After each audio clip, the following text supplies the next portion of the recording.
Patterns. What are they? How do we recognize them? And then once we've recognized them, how do we utilize them? I'd like to share with you a story about how I've learned about patterns in my own life. One day I was riding my bike to work. I lived in Hawaii and it was very warm and sunny all of the time. And I was riding down a hill. It was a beautiful morning and it was a road that I was very familiar with.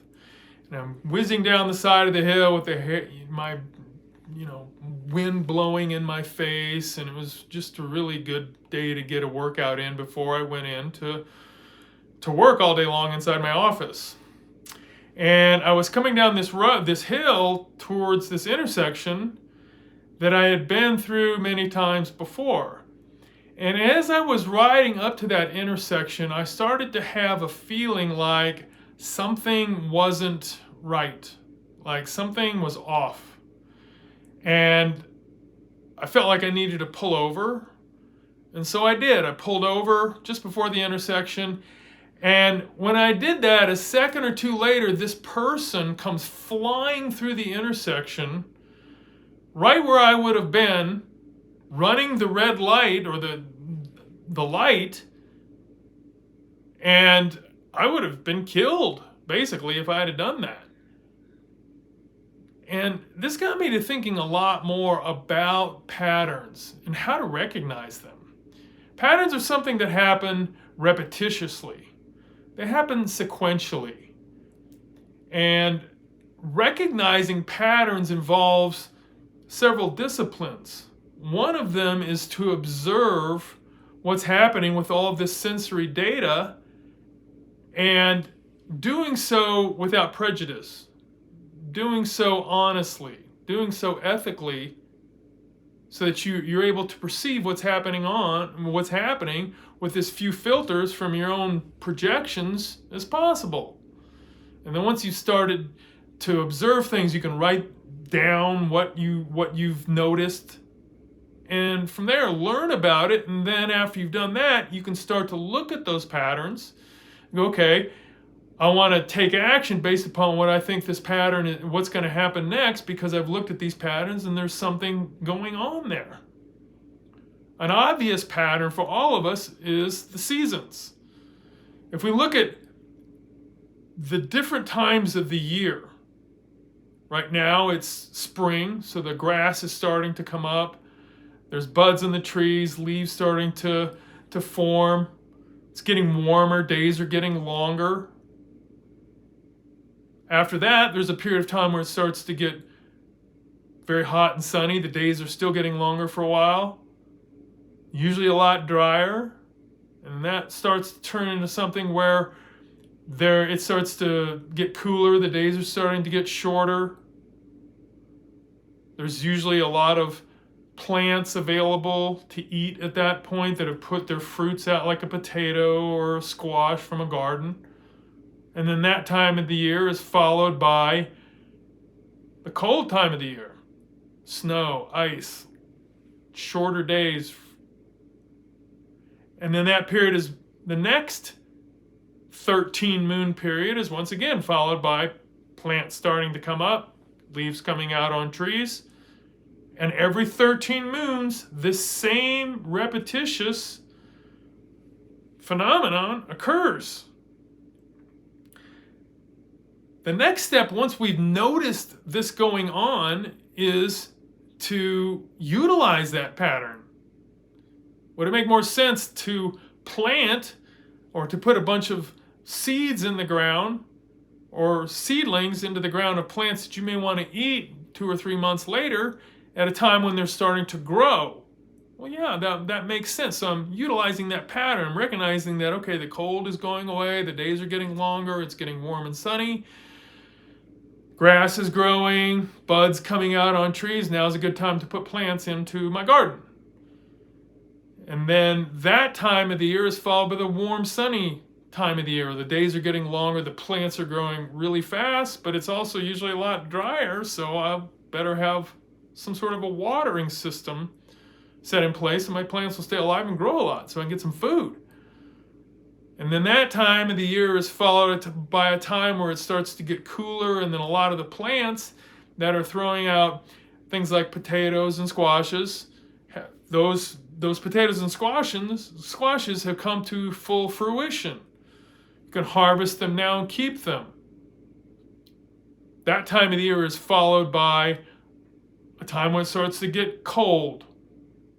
So well, I better put some of these plants away, these potatoes and squashes, so I have something to eat, because when it starts to get cold and the days are getting shorter, nothing's really going to be growing because it usually snows as well.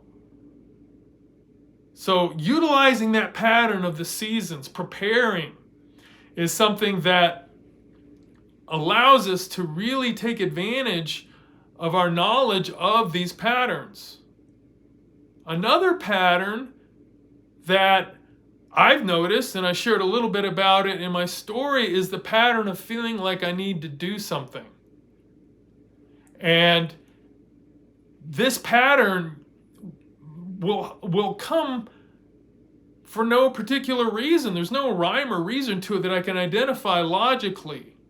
It's a feeling. It comes out of the blue, and it's not something that I planned for. It's not something I'm prepared for.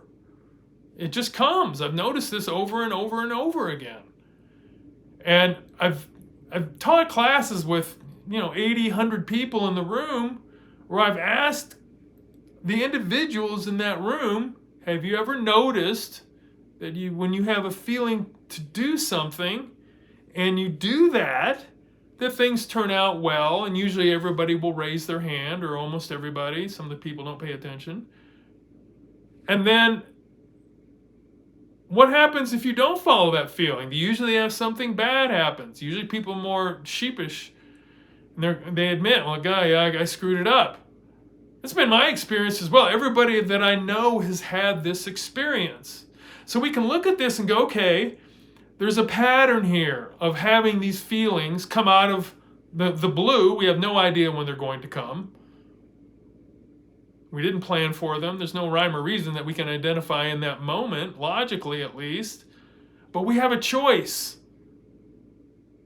Do we want to follow that feeling or not follow it? Let's look at the pattern. When we follow the feeling, things turn out well. When you don't, they turn out bad. Which one do you want to follow? Obviously, the following the feelings is better, because now you're starting to utilize the knowledge of this pattern of guidance, is what I call it. That we're being guided through life by something. Personally, I believe it's coming from God, if you want to call it God, creator. No religious anything here, just creator.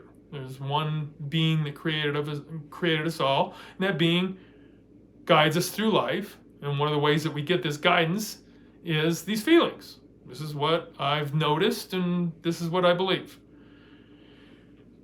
Utilizing that pattern is very important, because if you've talked yourself out of following that feeling, which almost everybody has, and you've ended up with some kind of a screwed up circumstance in your life, problem, pain, injury, loss of money, loss of relationship, whatever it is, there's no point in doing that. You want to create good outcomes.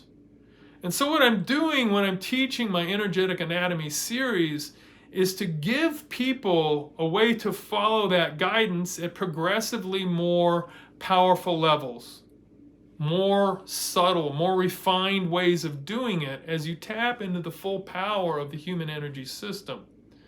And you'll need it, because in order to perceive parts of the energy system, you'll need to be able to feel these things more. You need to be able to sense when you're being guided to do something. And integrate that with the use of the brain and the body, because when you're guided to do something, you're guided to do something, which means you got to be able to move. If you can't move because your body's so locked up and your brain is locked up that there's nothing going to happen there, you're not going to be able to follow these feelings and achieve a positive result by utilizing your knowledge of that pattern. So throughout the series of Energetic Anatomy 1, which is Repower Your Psyche, where I'm starting to take people into understanding of the core and give people a way to start to be able to receive this guidance, but also be able to change some of the deep negative beliefs inside them, so that we're building a foundation as you start to work with the energy system and get more powerful. Because when you really start to work with the energy system at a very high level, you're starting to get some very concrete skills in your life of energy mastery. And you'll need to be able to follow those feelings, because they're going to keep coming. Once again, we're looking at the pattern. This has been the pattern. We're not the first people here in 2023 that have noticed this. This has been going on for thousands and thousands of years, just like people noticing the seasons. There's something happening here. Let's take advantage of our observations and do the intelligent thing and follow those feelings. We want to apply that, though, in the Energetic Anatomy series to very specific ways of learning to move and use your body better, your brain better, and to be able to integrate all of these things together. So if you have questions, please let me know. I always love getting questions from people, because I just love working with all of y'all. But it also gets me to thinking, how can I do this better? How can I explain this better? And I want you to have great results in your own life.